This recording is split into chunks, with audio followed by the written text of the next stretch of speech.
Welcome, welcome. This is my first toe dip back into the world of technology and really bringing myself back into the work since the beginning of this month, since the beginning of December. So I'm excited actually to join you and to see you and to bring some thoughts. I was going to say musings, but it didn't feel quite right. This is more serious than amusing. To bring some whatever this is back into the realm and back to you all.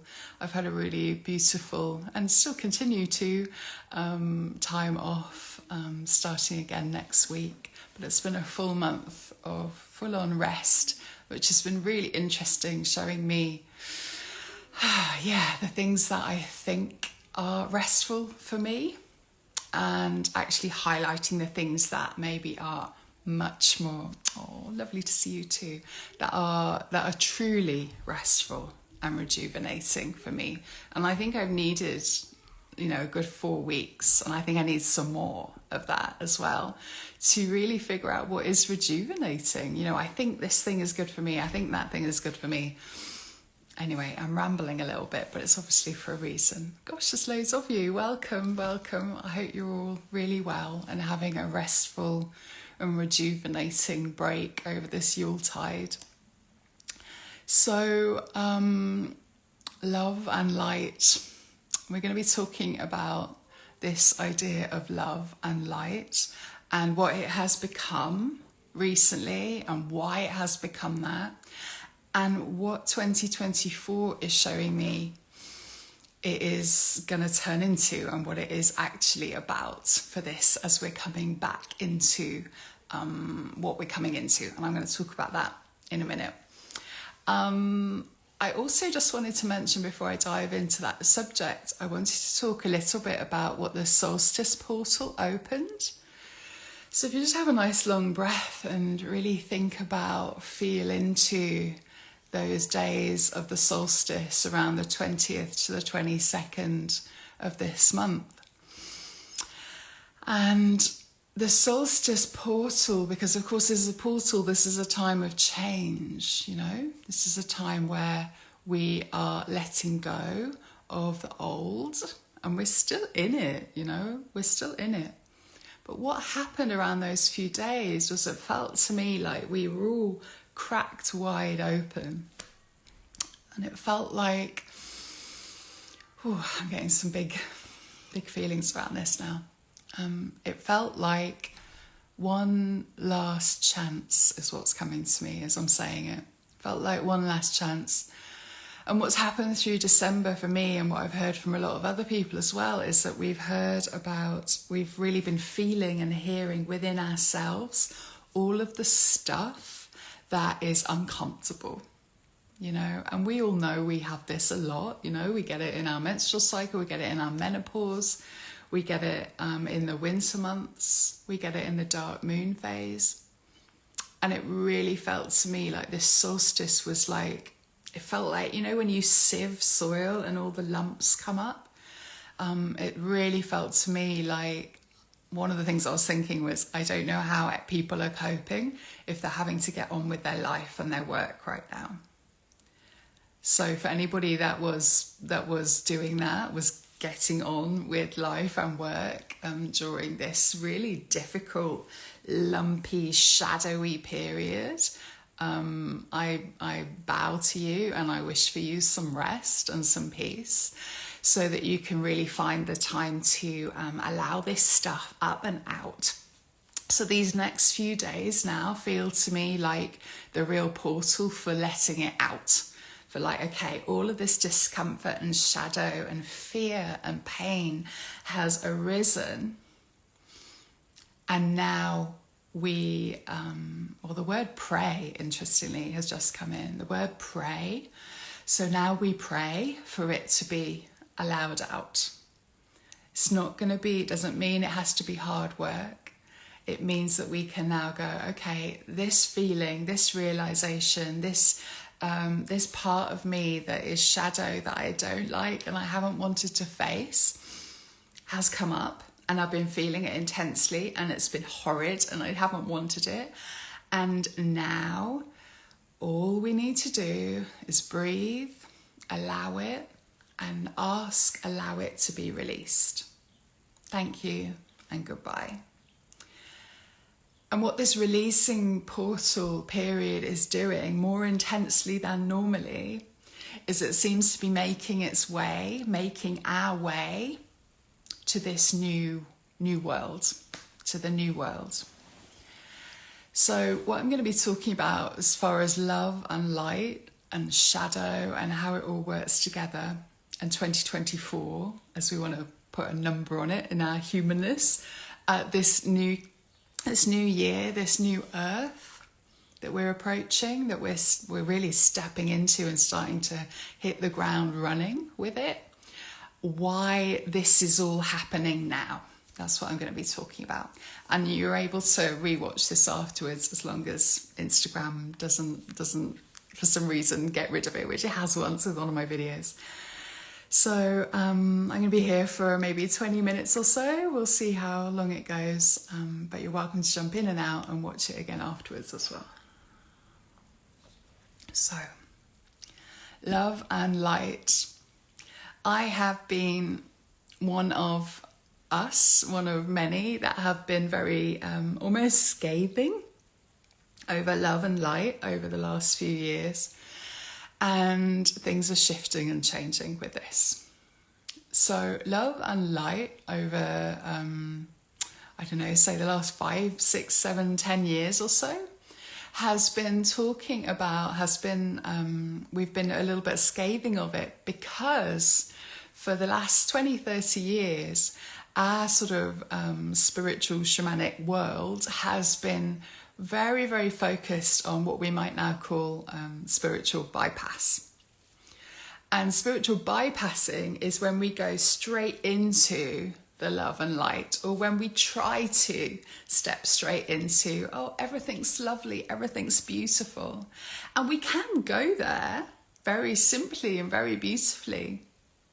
And if we go there without facing the shadow, without going through the healing, without integrating all of the work, we are bypassing the parts that are probably most essential and have been most essential for our healing, for the world's healing, for our everything, okay? So the problem, I'm going to say up till now, but it still would be a problem if you do it this way, as with love and light, has been that if we walk and try to step straight into it, we are ignoring the parts that are actually the healing. Okay. So, love and light, recently, I have this beautiful, and I don't know if she'll be watching this, but Brooke Medicine Eagle has been an amazing guide and mentor over this year, and I sense for the rest for me, she's been incredibly, on point for me over this year. And she said to me recently about love and light, and it was very off the cuff comment, she was just talking very briefly about it, and it suddenly hit me like, oh, okay, this is what it is. So just remembering and really feeling that thing of, okay, love and light for the last 30 odd years in our spiritual communities has very often been a way of spiritually bypassing and not truly stepping into the healing, into the difficult bits. The darkness is an enormous part of this work and has been completely ignored because we live in a culture where only the light has been honoured. Yeah, we have Christianity, which is all about looking upwards and going out of ourselves. Our humanness, our earthiness, our blood, our sexuality, all of that stuff has been classed as evil and bad. Yeah? So therefore, over the last 30 years, even in this culture that we might exist in, this spiritual space, we have still been shown that the only good thing, the only right way to do even this work is to go straight for the love and light, or straight upwards and out of ourselves. So what we have been doing recently is we've been reclaiming this. We've been going, oh, love and light, it's not all about that. We have to do our shadow work. We have to get into the dark, dirty bits. We have to reclaim and honour and give compassion to our wounds, to our messy, dirty bits, and to the beauty of our blood and our pain and all of those difficult bits. So that's what has been happening recently. We have been, and I've been, like I've said, been a big part of this reclaiming of the darkness, and I continue to do that. And what is happening as we shift into this new earth, as this timeline shift, as this very, very beautiful awakening, for want of language about it, of the earth and of us is happening. What is happening as we do this is that love and light in its truest form is coming much more in now. Okay, so let me just share with you about what love and light is in its truest form. So we do our shadow work. We continue not to ignore the difficult, painful bits, because as soon as you ignore that, true love and light is not going to work. You cannot just step into it. And when we're not ignoring that, when we are doing our work, we can then choose to step into love and light. So Gorgeous Brooke Medicine Eagle mentioned to me recently what this is, from her culture, from her learning, and it just struck such a chord of truth in me. So love and light in its most truthful, honest, true form. The love is below us. The love is our roots down into the mother, down into the earth beneath us. And interestingly, true love in love and light is actually a lot of the darkness. True love is going down into this womb space, down into the darkness, the primordial dark, we call it. It's warm, it's cozy, it rests your eyes, it's peaceful, and it's the place where everything regenerates, rejuvenates, okay? So true love of love and light is below us, is our roots down into the love, into the earth. It's that warm love, like true love holding us. If we're working shamanically, we have our connection below, yeah? That is our connection to love. So there is love. Just having a feel of it right now. Light. Light is our connection to above. Light comes from the heavens, from the heavenly spaces, from the spheres, from the angelic realms, and from all of these very, very bright, very, very high vibrational energies of above. Okay? So we have light and we have love. And what is happening within me and within my work right now, and I sense within all of us that we're doing this work, is that I am bringing in the love from above and the light, other way around, the love from below and the light from above, and bringing it into an embodied place, be that in your body, be that in your words, be that in your work, be that in your world around you. Bringing those two in, feeling it, practicing it, being with it, and then spreading it out into the world. Okay? So the love from below, the light from above, mixing, meeting, joining within us, and allowing this to flow out into the world. So just have a breath with that and see what that brings up for you.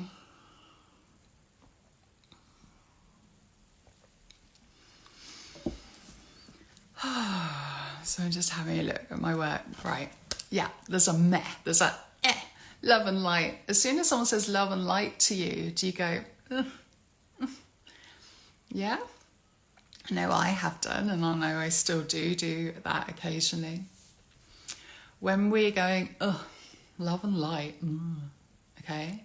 When that we have that feeling, that is because there is a part of us that is screaming out for some more care, for some more compassion, for some more healing.